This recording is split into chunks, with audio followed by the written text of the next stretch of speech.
অনেক দিন পর একটা দৃশ্য দেখে, মানে পত্রিকাতে দেখেছি, পত্রিকা ঠিক না, পত্রিকার যে ওয়েবসাইটগুলোতে দেখেছি, দৃশ্য দেখে আমি একটু মানে আনইউজুয়াল মনে হয়েছে আমার কাছে।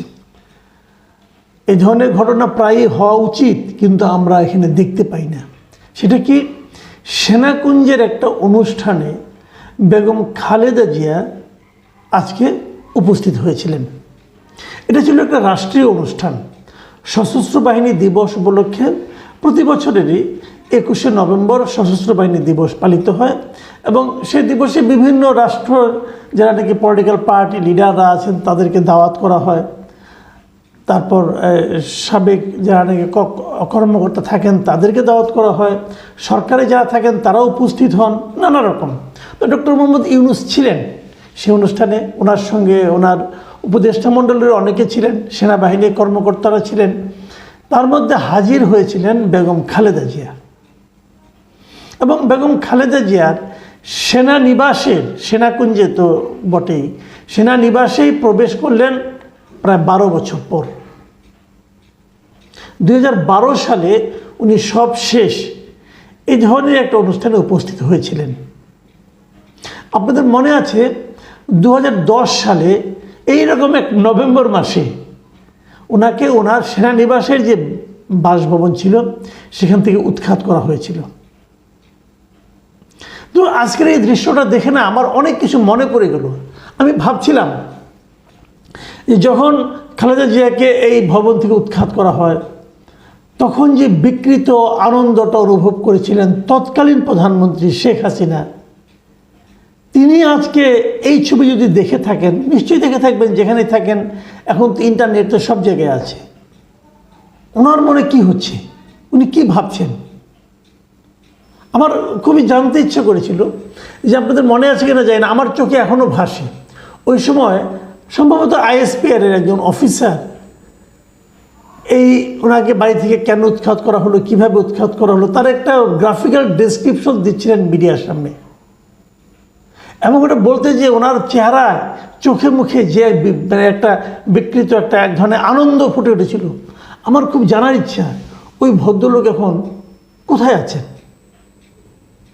আমি যখন এটাও দেখেছিলাম, টেলিভিশনে দেখেছিলাম যে আমাদের সাংবাদিকদেরই কেউ কেউ খালেদা জিয়ার বাসভবনে তার যে বেডরুমে ঢুকে ওনার ড্রয়ার খুলে ওখানে কি কি ম্যাগাজিন আছে না কি আছে, আরও কী কী জিনিসপত্র আছে বলে উনি দেখাচ্ছিলেন। ওগুলো আসলেই ছিল নাকি ওনারা পরে ইমপ্ল্যান করেছেন আমি জানি না। সেগুলো দেখিয়ে এমনভাবে বর্ণনা করছিলেন, বর্ণনার মাধ্যমে মানে খালেদা জিয়ার আমি মনে করি এক ধরনের চরিত্র হননের চেষ্টাই তারা করছিলেন। আমার খুব জানার ইচ্ছা ওনারাই বা এই দৃশ্য দেখে আজকে কি ভাবছেন। এটাই হলো দুনিয়ার নিয়ম। আপনি যাকে আজকে একদম তুচ্ছ করলেন, একদম শেষ হয়েছে, শেষ হয়ে গেছে মনে করে ফেলে দিয়েছেন, এই দুনিয়াতে এমনও দেখা যায় সেই একসময় ব্যাক করবে। কাজে কাউকে এরকম অপমান করার চেষ্টা করার আগে একবার আপনার ভাবা উচিত যে এই দিনটাই দিন না, আরও দিন আছে। আমাদের বাংলা ভাষায় একটা প্রবাদই আছে, এই দিন দিন না, আরও দিন আছে। কি লাভ মানুষকে অপমান করার মাধ্যমে, আপনি কি লাভ অর্জন করেন? এখন যে খালেদা জিয়াকে ওখানে নিয়ে যাওয়া হয়েছে, উনি কি এখন ক্ষমতায় অধিষ্ঠিত হয়েছেন? না, হননি। ওনার দলকে আগামীতে আপনি নিশ্চিত যে ক্ষমতায় যাবে সেটাও না। ক্ষমতায় আছেন কে? ডক্টর মোহাম্মদ ইউনূস। ওনার অন্তর্বর্তীকালীন সরকার ক্ষমতায় আছেন। খালেদা জিয়াকে ওখানে নিতে পেরে মানে উনি যাওয়ার পরে ডক্টর ইউনূস এর সম্পর্কে একটা মন্তব্য করেছেন। মন্তব্যটা শুনুন। তিনি বলেছেন যে খালেদা জিয়াকে সেনাকুঞ্জে আনতে পেরে আমরা গর্বিত। মানে ডক্টর ইউনূস গর্ব অনুভব করছেন যে উনি খালেদা জিয়াকে সেনাকুঞ্জের এই অনুষ্ঠানে আনতে পেরেছেন। এর নাম বিনয়, এর নাম সৌজন্যতাবোধ। আমরা এগুলো আগে দেখিনি। কেবল ডক্টর ইউনূসই না, এই যে ওনার যারা উপদেষ্টা মণ্ডলীতে আছেন 3 জন ছাত্রনেতা, একেবারেই জুনিয়র, বয়সের দিক থেকেও তাদের অনেক খুব বেশি একটা বয়স না, হয়তো এত কম বয়সে অনেকে মন্ত্রী হন না আমাদের দেশে, কিন্তু ওনারা হয়েছেন। দেখুন ওনাদের মনোভাবটা কি। ওনারা কিন্তু একটা ছবি দেখুন আপনারা, আমি যে ছবিটা দেখেছি যে খালেদা জিয়া সোফায় বসে আছেন, পাশে ওই 3 জন ছাত্রনেতা দাঁড়িয়ে আছেন, এবং ওদের দাঁড়ানোর ভঙ্গিটাই বলে দিচ্ছে যে ওনারা কিন্তু যথেষ্ট বিনয়ী এবং যথেষ্ট বিনয়ের সঙ্গে ওনার সঙ্গে কথা বলছেন। আমি বিশ্বাস করে আমি মুগ্ধ হয়ে গেছি। আমি ওদের আচরণ দেখে আমি জাস্ট মুগ্ধ হয়ে গেছি যে আমাদের ছেলেরা বেয়াদব না। আমাদের ছেলেরা জানে এই একজন বয়স্ক মহিলার সঙ্গে, বয়স্ক নারীর সঙ্গে, একজন নেত্রীর সঙ্গে কি আচরণটা করতে হয়। এবং তারপরে নিজস্ব ফেসবুক অ্যাকাউন্টে এই সজীব, আমাদের যে আসিফ মাহমুদ সজীব ভুঁইয়া যিনি আছেন উপদেষ্টা একজন, তিনি কয়েকটা ছবি শেয়ার করেছেন এবং সেখানে বলেছেন, লিখেছেন উনি, আপনাকে এই সুযোগ করে দিতে পেরে আমরা গর্বিত। মানে একই ধরনের ভাষা, কিন্তু আমার কাছে এগুলি ভালো লেগেছে। আমরা আসলে এই ধরনের কিন্তু গত 15 বছর আমরা কি দেখেছি বলেন তো? রাজনৈতিক শিষ্টাচার, রাজনৈতিক ভদ্রতা, এগুলো যেন আমাদেরকে জোর করে ভুলিয়ে দেওয়া শুরু হয়েছিল ব্যক্তিগত প্রতিহিংসা চরিতার্থ করার জন্য। কি না হয়েছে এখানে। খালেদা জিয়াকে যেভাবে জেলে ঢুকানো হয়েছিল, যে মামলায়, এবং তোতা পাখির মতো সারা জাতিকে শোনানো হয়েছিল এতিমের টাকা মেরে খেয়েছে, এতিমের টাকা মেরে খেয়েছে। এই মামলার সম্পর্কে আপনি একটু খবর নিয়েন, কিসের টাকা কে মেরে খেয়েছে। আমার তো মনে হয় এই মামলার সম্পর্কে আপনি যদি একদম আইনের ক যারা জানেন তাদেরকেও যদি মামলার পুরো ঘটনাটা আপনারা খুলে বলেন, তারা হাসবে, তারা বলবে এটাও সম্ভব। এই ধরনের একটা মামলায় একজন সাবেক প্রধানমন্ত্রী, বাদ দেন সাবেক প্রধানমন্ত্রী, একজন বয়স্ক নারী এবং অসুস্থ উনি ছিলেন সবসময়, ওনাকে জেলে নিয়ে রাখা যায়? জেলে দিল, তারপর নিম্ন আদালত থেকে 5 বছরের সাজা দিল। মানুষ নিম্ন আদালত থেকে উচ্চ আদালত যখন যায় তখন কি হয়? সাজা কমে। সাধারণত এটাই আমরা দেখি। ওনারটা বেড়ে গেল, বেড়ে 10 বছর করা হলো। এবং এই কাজ যিনি করেছেন তিনি কিন্তু এটা বাড়িয়ে দেওয়ার কারণে পরে উনি প্রমোশনও পেয়েছেন ওই বিচারক। দেশটি এই অবস্থায় চলে গিয়েছিল।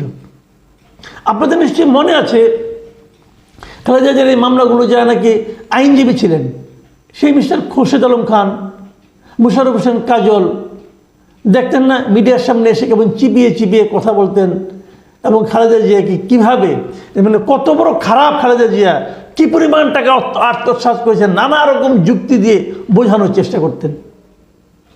আমার মনে আছে একবার একটা টেলিভিশন টক শোতে আমি এই খোরশেদ আলম খানের সঙ্গে ছিলাম, যখন তাকে প্রথম জেলে দেওয়া হলো খালেদা জিয়াকে। জেলে নেওয়ার পর ছিলাম আমি, ওখানে আলোচনা হচ্ছিল। তো আমি ওখানে যাওয়ার আগে আমি তো অত আইন বুঝি না, আমি কয়েকজন আইনজীবীর সঙ্গে কথা বলেছিলাম। আমি বলেছিলাম যে এই ধরনের মামলায় একজন লোককে যদি নেওয়া হয় তাহলে এটা কি জামিন হবে? জামিন হওয়ার কথা। তো উনি বলছিলেন যে এটা একদম জামিনযোগ্য মামলা, ওই যে এই মামলায় জামিন না হওয়াটাই হলো একটা বিস্ময়ের ব্যাপার। উনি 2 দিনের মধ্যে জামিন পেয়ে যাওয়ানো উচিত। একজন খুব প্রবীণ আইনজীবী আমাকে এই কথাটা বলেছিলেন, কিন্তু আমি ওনার সঙ্গে আলাপ করে এই তথ্যটা জেনেছিলাম। তো যখন ওই টকশোতে আমি যাই, যখন উনি ওখানে ছিলেন খোরশেদ আলম খান, তখন আমি বলার চেষ্টা করেছিলাম যে আমি তো যতটুকু বুঝি এবং যতটুকু শুনেছি যে এই ধরনের মামলা নাকি খুব সহজেই জামিন হয়ে যায়। ভদ্রলোক আমার সঙ্গে খেপে গেলেন, উত্তেজিত হয়ে গেলেন। আপনি বেশি বুঝেন, আপনি কীভাবে বুঝেন জামিন হবে? এটা জামিনযোগ্য মামলা হলেও এটা জামিন হবে না, কারণ এটসেট্রা নানা কাহিনী। তারপর কি হলো? সেই মামলায় তো ওনাকে দণ্ডই মওকুফ করে দিয়েছে এই শেখ হাসিনারই প্রেসিডেন্ট। শেখ হাসিনার প্রেসিডেন্টকে এই দণ্ড মওকুফের জন্য তাকে কি গান পয়েন্টে রাখা হয়েছিল নাকি? সে নিজে থেকেই বুঝতে পেরেছে, উনি নিজেও এক সময় যাচ্ছিলেন, নিজেই হয়তো বুঝতে পেরেছেন যে এটা জাতির জন্য একটা কলঙ্ক। তো এই যে বিষয়গুলো আমরা দেখছি, অথচ দেখুন ডক্টর ইউনূসের সঙ্গে যে বিএনপির সম্পর্ক এখন খুব ভালো তা কিন্তু বলা যাবে না। মানে ডক্টর ইউনূসের সঙ্গে বিএনপির পলিটিক্যাল দৃষ্টিভঙ্গি থেকে কিন্তু অনেক ধরনের বিরোধ আছে। আজকে আমি শুনলাম যে আপনার এই কী বলে মির্জা ফখরুল ইসলাম আলমগীর বলতেছেন যে ডক্টর ইউনূস যখন জাতীয় উদ্দেশ্যে ভাষণ দিলেন, এই ভাষণ দিয়ে তারা হতাশ হয়েছেন, কারণ তারা এখানে নির্বাচনে কোনো রোড ম্যাপ পাননি। তাহলে এটা কি? এটা ডক্টর ইউনূসের সঙ্গে তো উনি বিরোধিতা করলেন। বাংলাদেশের আর কোনো পলিটিক্যাল পার্টি কিন্তু ডক্টর ইউনূসের সঙ্গে বিরোধিতা করছে না, একমাত্র বিএনপি করছে। বিএনপি করছে। এবং তারেক রহমান ওই দিনও বলেছেন যে উনি নানা ধরনের ষড়যন্ত্রের গন্ধ পাচ্ছেন। এগুলি কি ডক্টর ইউনূসের পক্ষে যায়? পক্ষে যায় না। কিন্তু ডক্টর ইউনূস কী বলছেন, ওনার সেই কথাটা যেটা আমার কাছে খুবই অসাধারণ মনে হয়েছে, সেই কথাটা আপনারা ভাবুন।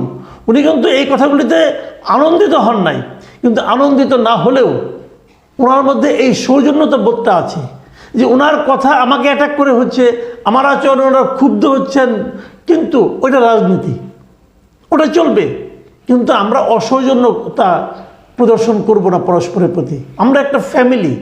আমি ডক্টর ইউনূসের এই কথাটা বলে শেষ করছি। উনি কিন্তু আজকেও বলেছেন, ওই মানে সেনাকুঞ্জের অনুষ্ঠানে যখন বক্তৃতা দেন তখন উনি একটা কথা বলেছেন, আমি এই বক্তৃতায় কোট করি আপনাদেরকে, যে এই নতুন দেশে আমাদের দায়িত্ব সকল মানুষকে একটি বৃহত্তর পরিবারের বন্ধনে আবদ্ধ করা। পরিবারে মতভেদ থাকবে, বাক বিতণ্ডা হবে, কিন্তু আমরা কেউ কারো শত্রু হব না, কাউকে তার মতের জন্য শত্রু মনে করব না। এটা হলো মূল কথা।